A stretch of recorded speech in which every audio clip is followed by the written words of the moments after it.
Hello everyone, मैं आदिल आप सभी का हमारे यूट्यूब चैनल टोटल एग्जाम पर आप सभी का स्वागत करता हूं। तो आज की जो हमारी क्लास है, आज हम करने वाले हैं हमारा जो मैथ का प्रैक्टिस सेट है एसएससी जीडी का। और आज का जो हमारा ये सेट है ये है आपका 10 जनवरी शिफ्ट 4 में 2023 में ये पूछा गया है। तो इसमें आप देखेंगे अगर किस तरह के क्वेश्चन आपके आए हैं, क्योंकि अब जो आपका एग्जाम होगा ना बिल्कुल सेम डिक्टो क्वेश्चन आपको मिलेंगे, थोड़ा बहुत चेंजेस आपको होकर मिल सकता है। तो अगर आप इसमें देखें क्वेश्चन नंबर 1 को, तो आपको दिया गया एक बल्लेबाज 15वीं पारी में 97 रन बनाता है और इस प्रकार उसका औसत 5 बढ़ जाता है। कितना बढ़ा? 5। तो आप जरा इनको ना थोड़ा हाईलाइट अगर करके चलोगे तो कोई इशू आपको नहीं आने वाला। यानी अगर यहाँ पर दिया गया 15वीं पारी और रन कितने दिए गए? 97। अभी कह रहा और इस प्रकार उसका औसत कितना? 5 बढ़ जाता है। कितना बढ़ेगा? 5। तो 15वीं पारी के बाद उसका औसत आपको ज्ञात करना। देखो, या तो आपसे पूछेगा 15वीं पारी के बाद या फिर आपसे पूछेगा 14वीं पारी के बाद आप औसत बताइए क्या होगा। तो यहाँ पर आपको ये देखना है। तो सबसे पहले ये देखो कि यहाँ पर जो रन थे कितने बनाए गए। तो यहाँ पर रन कितने बनाए गए? 97। हाँ जी, कितने रन बनाए इसने? 97 रन इसने बना दिए। और इस प्रकार जो औसत है वो कितना बढ़ा? 5 बढ़ा। तो ये बताइए कि अगर 15वीं पारी है और 5 एवरेज बढ़ जाता है तो कुल कितने बढ़ेंगे? 15 पंजे 75। क्योंकि इसके कहने का मतलब ये है कि अगर 15 पारी तो प्रत्येक पारी में 5 रन बढ़ जाएंगे। जब प्रत्येक में 5 बढ़ेंगे तो ये 75 अधिक है किससे? एवरेज से। तो अगर आप इसको घटा लोगे, जब घटाओगे तो 7 में से 5 गए 2, 9 में से 7 गया 2। तो 15वीं पारी से पहले जो इसका एवरेज था वो कितना था? 44 था। यानी कितना एवरेज था? ये था, सॉरी, 22। ये कितना था? 22 था। अब इसने आपसे कहा ये कब था? ये है 14वीं पारी के तक। कब है? 14वीं पारी तक। अगर आपसे 15वीं पारी के बाद पूछे तो आप सीधा करिए कि सर हमें 14वीं पारी तक 22 था, 15वीं में 5 और बढ़ा तो हमारा जो आंसर बनेगा वो 27 बन जाएगा। तो बेटा कितना आपका आंसर बनेगा? 27 बनेगा जी। कितना आ जाएगा ये? 27 आपको देखने को यहाँ पर मिलेगा। तो इस तरह से आप करेंगे। इसके बाद क्वेश्चन नंबर 2 पर आज टू आपको दिया है एक दशक में एक कस्बे की जनसंख्या 1,45,000 से बढ़कर 2 लाख हो गई तो प्रतिवर्ष जनसंख्या की साधारण वृद्धि दर प्रतिशत क्या है? यानी एक दशक में कितना बढ़ी? 1,45 से 2 लाख हो जाती है। तो मैंने आपको ये बताया था कि जब आप इस तरह के क्वेश्चन करते हैं तो आपको एक बात और ध्यान में रखनी होती है। हाँ जी, जब आप ये क्वेश्चन करोगे तो आपको इसमें ध्यान में रखना है कि एक दशक में जो जनसंख्या है, जो जनसंख्या आपको दी वो कितनी? 1,45। तो बेटा आपको सबसे पहले इनको डिवाइड करके छोटा बना लेना है। आप 3 जीरो से 3 जीरो काटेंगे तो ये 145 से अगर 200, यानी जनसंख्या कितनी? अगर 145 थी और ये कितनी? 200 हो जाती है एक दशक यानी 10 साल में। तो यहाँ पर वृद्धि कितनी? तो यहाँ पर वृद्धि होगी 55 की। किस पर होगी? 145 पर होगी। जब आप परसेंट निकालेंगे तो गुणा आपको 100 करना होगा। अब ये वृद्धि आपको कितने साल में? 10 साल में। अगर 10 में ये वृद्धि तो एक साल में कितनी? तो 10 से भी डिवाइड आप इसको कर, एक आपका निकल आएगा।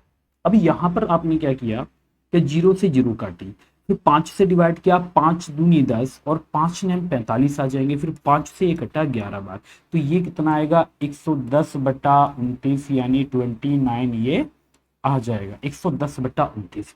तो अगर हम 29 से 110 डिवाइड करते हैं तो ये 30 होता। तो 312 यानी लगभग 2987 आपका जो आंसर आएगा 3.793% आ जाएगा। तो ऐसे आप करोगे। यानी आपको कोशिश यही करनी है कि आप संख्याओं को छोटा करके लिखें जहां तक पॉसिबल हो सकता है। तो ये काम आप जरूर कर लें। इसके बाद नेक्स्ट क्वेश्चन पर आ गए हम, क्वेश्चन नंबर 3 पर। 3, एक घंटे में 7 कुर्सियों को पेंट कर सकता है और बी एक घंटे में 4 कुर्सियों को पेंट कर सकता है। निर्धारित कीजिए कि जब वे एक साथ काम करेंगे तो उन्हें 55 कुर्सियों को पेंट करने में कितना समय लगेगा। A can paint 7 chairs in an hour and B can paint 4 chairs in an 1 hour. Determine how much time they will require to paint 55 chairs when they work together. They work together. तो यहां पर जो आप करोगे, क्या आपको जो ये लेकर चलना है, पहले तो आप ये देखें ए, यहाँ आपने ये देखा कि सर ए एक घंटे में 7 कुर्सियां पेंट कर रहा है, कितनी? 7। बेटा ये करता है 7, यानी क्षमता आपको दे रखी है, बी एक घंटे में करता है 4 कुर्सियां, कितनी? 4 करता है। अब आप ये बताइए कि अगर आप यही काम ए और बी से कराते हैं, यानी ए प्लस बी अगर आप ये कराएं, तो टोटल काम कितना हो गया? 55। और ये 55 हमें किससे? 7 और 4 11। तो आप 11 से इसको डिवाइड, 11 से अगर आप इसको डिवाइड करोगे तो ये कितनी बार? 5 बार। तो आपका जो आंसर यहाँ पर बनेगा वो 5 आवर्स बन जाएगा। तो बी ऑप्शन आपका बनेगा। तो ऐसे आप कर लेंगे। तो ये था क्वेश्चन नंबर 3। अब आप क्वेश्चन नंबर 4 पर आ जाएं, एक बार क्वेश्चन नंबर 4 को पढ़ें। ए सम of Rs 1875 rupees at 4% per annum increased to Rs 2028 rupees in certain time if interest is compounded yearly, then what is the time period? 1875 रुपए की राशि 4% वार्षिक दर से निश्चित समय में बढ़कर 2028 रुपए हो गई। यदि ब्याज वार्षिक रूप से चक्रवृद्धि है तो समय अवधि क्या है? तो आपको ज्ञात करना है कि यहाँ पर जो समय अवधि होगी वो क्या होगी। अब आपको क्या दिया गया? 1875 रुपए की राशि आपको यहाँ पर दी गई, कितनी दर से दी गई? 4% की दर से दी गई, समय में बढ़कर किस दर से? कितना? 2028 रुपए हो गए। तो आपको ज्ञात करना बेटा क्या होगा। तो जब कभी इस तरह का क्वेश्चन आपको देखने को मिलेगा तो आपको केवल एक काम करना है, वो काम ये है कि आपको जो यहाँ पर प्रिंसिपल और एक तरफ आप लिखिए अमाउंट यानी मिश्र धन। तो आपने देखा सर ये 1875 रुपए थे, कितने? 1875 रुपए थे, और ये बढ़कर कितना हो गए? तो ये बढ़कर 2028 रुपए हो गए। जी कितना हो गए? 2028 रुपए ये हो गए बढ़कर यहाँ पर। तो अगर ये इससे इतना हो जाएंगे, फिर तुमने दर को देखा तो दर आपकी कितनी थी? 4%, जबकि 4% आपका कितना होता है? 1/25 होता है। यानी अगर यहाँ पर ये 25, तो आप एक वृद्धि अगर कर दोगे तो ये कितना आएगा? 26 आएगा। तो ये 25 से 26 हो जाएगा। अब आपको करना क्या था? आपने इनको डिवाइड करना स्टार्ट किया किससे? जैसे 8 और 10 12, 7 5 12, 8 19 से 1, बिल्कुल ये दोनों आपके 3 से कट रहे हैं। अब आपको काटने कब तक हैं वो समझिए। जब तक 25 26 की पावर ना बन जाए, तो ये बनेगा 3 6 18, 3 दूनी 6 और 3 पंजे 15। ये आपका होगा 3 6 18, 3 सत्ते 21 और 3 6 18। अब आप ये बताओ 625, 625 ये किसका वर्ग? 25 का वर्ग होता है या नहीं? तो बिल्कुल होगा। इसी तरह आपने 676 को देखा तो बेटा ये किसका स्क्वायर होता है? 26 का होता है। तो यहाँ पर 25, यहाँ पर 26, तो 26 आ गया 20। अब आप ये देखो पावर कितनी, तो जितनी पावर इतना टाइम, यानी उतना टाइम आपका निकल के आ जाएगा। तो अगर एक वाली या एक साल में अगर ब्याज की गणना कर रहा था तो आपका जो टाइम है वो 2 वर्ष आएगा। मान लीजिए ये पावर 2 आ रही है, लेकिन ब्याज ब्याज की गणना वो कैसे की जाती है? अर्धवार्षिक। तो इसका मतलब ये तो छमाही होती है, और अगर तिमाही करेगा यानी क्वार्टरली करेगा तो ये फिर तिमाही होती है। तो इस बात को ध्यान देना, ये डिपेंड करेगा आपकी जो रेट क्या है। Question number 5, 57 is what percentage of 55 up to 2 decimal places? 37 55 का कितना प्रतिशत है? ज्ञात करना। बताइए ऐसे क्वेश्चन भी पेपर में आते हैं, यानी 37 55 का कितना प्रतिशत है? 37 55 का कितना प्रतिशत है? तो गुणा 100 करिए, 55 से कटेगा 11 बार, 5 से 11 और ये 20 बार। तो ये कितना होगा? 37 दूनी 74, 37 दूनी कितना आएगा? 74, यानी 740/11। तो 11 से आपने डिवाइड किया तो 11 के 66। इसके बाद यहाँ पर कितना बचेगा? तो 11 से 77। तो आपका जो आंसर आएगा 60.7% आ जाएगा। यानी ऐसे आप इसको बनाओगे तो ये हमारा बनेगा यहाँ पर ए ऑप्शन, यानी ऐसे आपको करना है। अब इसके बाद क्वेश्चन नंबर 6, क्वेश्चन नंबर 6 आपको गिवन है, calculate the volume in cube centimeter of the cylinder having height 20 centimeter, base radius 14 centimetre, ऊंचाई 20 सेंटीमीटर और आधार त्रिज्या 14 सेंटीमीटर वाले पेलन का आयतन घन सेंटीमीटर में ज्ञात करिए। देखो आयतन पूछा है, एक बात याद रखना, मैंने कहा था बेटा जिनमें पाई आती है, पाई, ठीक है, जिनमें आपको ये पाई दिखेगा ना, पाई, पाई का मान होता है 22/7। जब 22/7 होगा तो 22 11 का मल्टीपल होता है। इसका मतलब जो भी आपका आंसर बनेगा वो किसका मल्टीपल होगा? 11 का। तो आंसर आपका 11 का अगर मल्टीपल होगा तो वही आपको चेक करना। तो जैसे 2 और 1 3, 3 और 3 6, तो डिफरेंस हमारा 3 आएगा। इसके बाद यहाँ पर 1 और 3 4 और ये 3, डिफरेंस हमारा 1 आएगा। इसके बाद 1 और 3 4, 2 और 2 4 आ जाएगा, यानी डिफरेंस 0 आ रहा है। इसके बाद आप करें 2 और 1 3, डिफरेंस 3। तो जिसका डिफरेंस आपका 0 होगा वही आपका आंसर यहाँ पर बन जाएगा, यानी ऐसे आप बना दोगे। तो आप देख सकते हैं कि क्वेश्चन बहुत ही आसान था। अब इसको भी अगर आप बेसिक तरीके से करते हैं तो जरा बेसिक तरीका समझ लेते हैं। देखो इसने कहा ऊंचाई, बेलन का आयतन। तो आयतन का जो फॉर्मूला होता है ये v बराबर पाई आर स्क्वायर एच होता है। तो v बराबर क्या होगा, ये होगा पाई आर स्क्वायर एच। तो आयतन अगर आप निकालोगे तो v, इसके बाद v का मान आप 22। रेडियस अगर आप देखो क्वेश्चन में दी गई तो रेडियस आपको दी गई 14, तो यहाँ पर आपको लेना है 14, यहाँ पर भी आप लोगे 14। और हाइट अगर आप देखो तो ये आगे से 20। अब आप इसको जरा डिवाइड कर लें तो 7 एकम 7 होते हैं, 7 दूनी 14, 22 दूनी 44 आ जाएंगे 44। इसके बाद 14 दूनी 28 और 280 आ जाएंगे। तो आप गुणा करें तो 8 चौक 32, और आपका जो यूनिट डिजिट आ गया एक जीरो के बाद 2 आ रहा है, यानी 12320 आपका आंसर बनेगा, 12320। तो इस तरह से आप इसको बना डालेंगे तो बहुत ही बेहतरीन क्वेश्चन और एकदम गजब आसान सा क्वेश्चन आपको दिया जाएगा। तो इस तरह से आप इसको बना दोगे।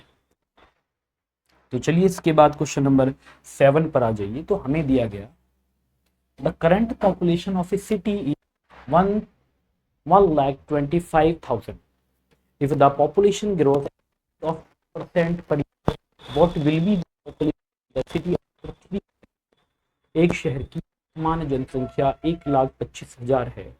यदि जनसंख्या में प्रति वर्ष 2% की दर से वृद्धि होती है तो 3 वर्ष बाद शहर की जनसंख्या कितनी होगी।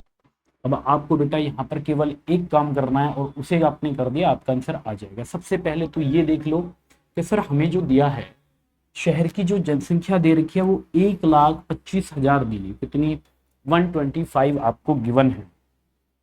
तो ये कितने दी गई, 1,25,000 आपको दिए। तो आप यहाँ पर लिखिए 1,25,000, इसके बाद गुणा करिए, गुणा कितना 2% की दर वृद्धि होती है तो ये होगा तो 100 आएगा। फिर यहाँ पर कितना आएगा 102/100 आपको देखने को मिलेगा। फिर से आप क्या करोगे सर 1/2/100 बेटा ये आ जाएगा। अब एक डिजिटल होता है, अब वो क्या कहता है जरा उसको भी समझ लें। ठीक है, डिजिट का सम आपका क्या बोलता है, वो ये कहता है कि जो भी संख्या इसकी जरा डिजिट का सम करो तो 5 और 2 7 और 1 8 आएगा। इसके 2 और 1, यहाँ पर भी 2 और 1 3 आ जाएगा। इसके बाद 2 और 1 3 आएगा, तो 3 के 9 27, 7 और दोनों 8 72, तो ये आपका 9 आ रहा है। अब आपको ये देखना कि किस ऑप्शन में आपके इनका डिजिट का सम 9 यानी 9 आएगा।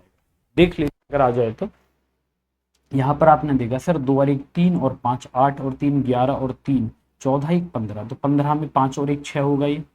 इसको आप देखें 5 और 1 6 6 12 और 2 12 और 2 14 और 3 17 और 1 18। अच्छा 12 2 34 17 18, 18 में 8 और 1 9 होगा, तो ये हो सकता है। अब इसको देखो 9 6 15 और 8, जैसे 9 6 15, 15 भी 5 और 1 6 होगा, 8 6 14 4 1 5 और 3 8 और 8 और 1 9 आ गया। अरे वाह। अब देखो इसमें, अब जहां तक मुझे लगता है ना, क्योंकि 9 हमारा 2 में आ रहा है, तो बेटा फिर एक काम कर लो आप, ये 3 जीरो से पहले तो ये जीरो काट लो।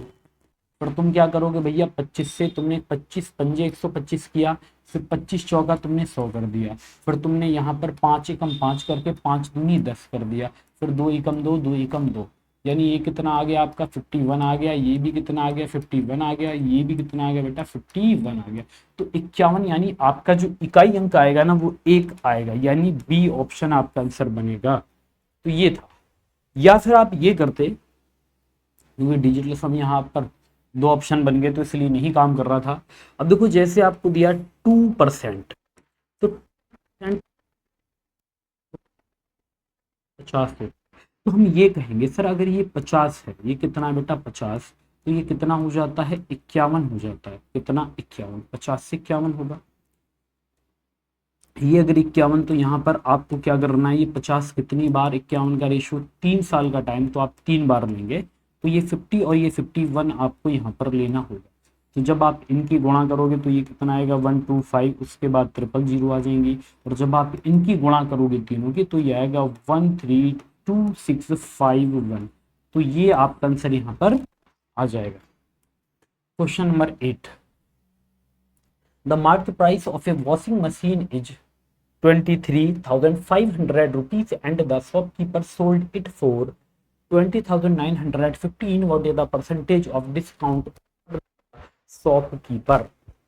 तो यहाँ पर आप क्या बनाओगे कि एक मशीन का अंकित मूल्य आपको कितना दिया गया, तो आपको जो वॉशिंग मशीन का मूल्य दिया है 23,500 दिया गया, और दुकानदार ने इसे कितने में 20,915 रुपए में बेचा। तो दुकानदार द्वारा दी जाने वाली छूट का प्रतिशत बताइए।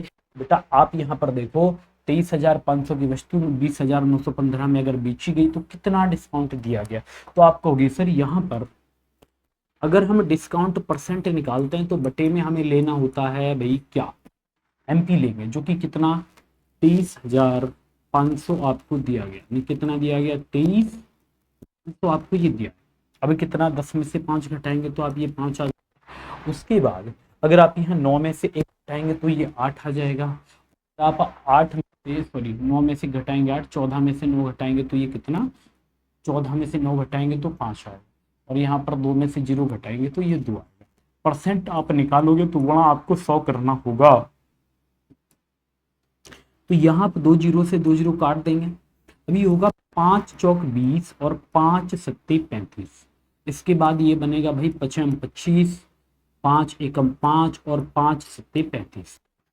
अब अगर हम 47 से इसको डिवाइड कर दें तो 47 धाम 470 होते हैं, फिर कितनी बार कटा भाई ये 11 बार कटेगा, इससे कितने 11। तो आपका जो आंसर बनेगा वो क्या बनेगा, डी ऑप्शन बनेगा 11%। तो ऐसे आपको करना है क्योंकि ये कैलकुलेशन वाला क्वेश्चन है, सीधा आप बना देंगे इसको।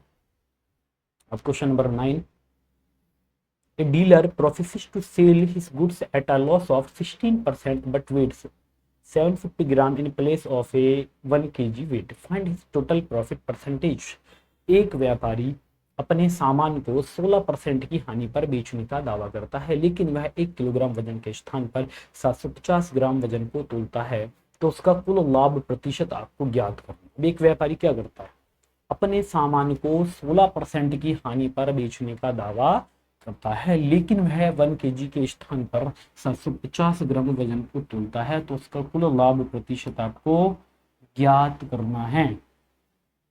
अब देखिएगा, देखो वो क्या कर रहा है, सामान को 16% हानि पर बेचने का दावा, लेकिन वह 1 किलोग्राम के स्थान पर कितना सामान 750 ग्राम किसके 1 kg। अब जरा समझो इसको अच्छे से। देखो अगर आपको यहाँ पर 1 kg आया, 1 kg बोले तो भाई 1000 होता है, 1 kg में 1000 ग्राम हो। कहा कि सर मैं 16% हानि पर अपना सामान बेच रहा हूँ, तो 1000 का जो 16% होगा वो 160 होगा, तो ये सामान बेचेगा 840 रुपए में। कितने में 840 में। तो सामान कितने में बेचेगा 840 में बेचेगा। के बाद 840 में बेचने के बाद होगा क्या कि वो वजन का, वो कितना वजन देगा 750 ग्राम देगा, क्योंकि ऐसा कभी होगा नहीं कि वो अपना लॉस करा ले 750। अब आप ये बताइए कि जो 750 ग्राम सामान है इसने 750 में खरीदा होगा और 840 में बेच दिया, तो 0 14 में से 5 गया 9, तो 90 रुपए का प्रॉफिट होगा किस पर 750 पर होगा। तो परसेंट अगर आप निकालोगे तो गुणा 100 कर लोगे। तो यहाँ पर अगर बेटा आप इनको डिवाइड कर दोगे तो आप 0 से 0 2500 का 100 करिए और 25 करिए। अब 3 से काटिए, 3 3 9, तो 312 और आपका आंसर आ गया 12%। कितना आ गया 12%। तो 12 आपको किस ऑप्शन में गिवन है, डी ऑप्शन में। तो आपका आंसर कितना बनेगा 12% बन जाएगा। इसके बाद क्वेश्चन नंबर 10 पर आ जाइए। The LCM of 32 and 40 equals to 9 less than the square of x, find the positive value of x. 32 और 40 का लघुत्तम समापवर्त x के वर्ग से 9 कम के बराबर है, तो x का धनात्मक मान ज्ञात करें।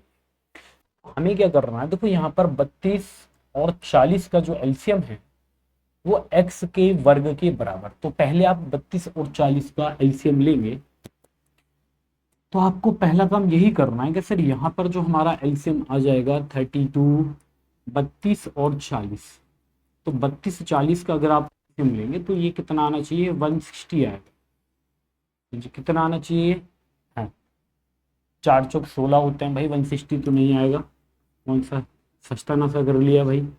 देखो 8 5 दिया 15 अट्ठे, नहीं नहीं 8 चौक 32 और 8 5 चौक 20 और 32, 3 पंजे 15, 4 चौक 16 का एलसीएम एक्स के वर्ग, एक्स के, अरे भैया बिल्कुल सही था ये, किसी ने कुछ और बोला है। देखो 32 और 40, तो अगर आप इनका एलसीएम लोगे तो ये 160 आएगा। इसने बोला ये एक्स के वर्ग से 9 कम, तो बेटा अगर ये 9 कम है तो 9 जोड़ लो तो आपको ये पता लगेगा ये 169 आ गया। और यही क्या है आपका एक्स का वर्ग, यानी एक्स आपको कितना दिया गया 13, तो एक्स का जो धनात्मक मान होगा वो कितना होगा 13 होगा। तो एक्स का धनात्मक मान कितना आ जाएगा 13 आ जाएगा।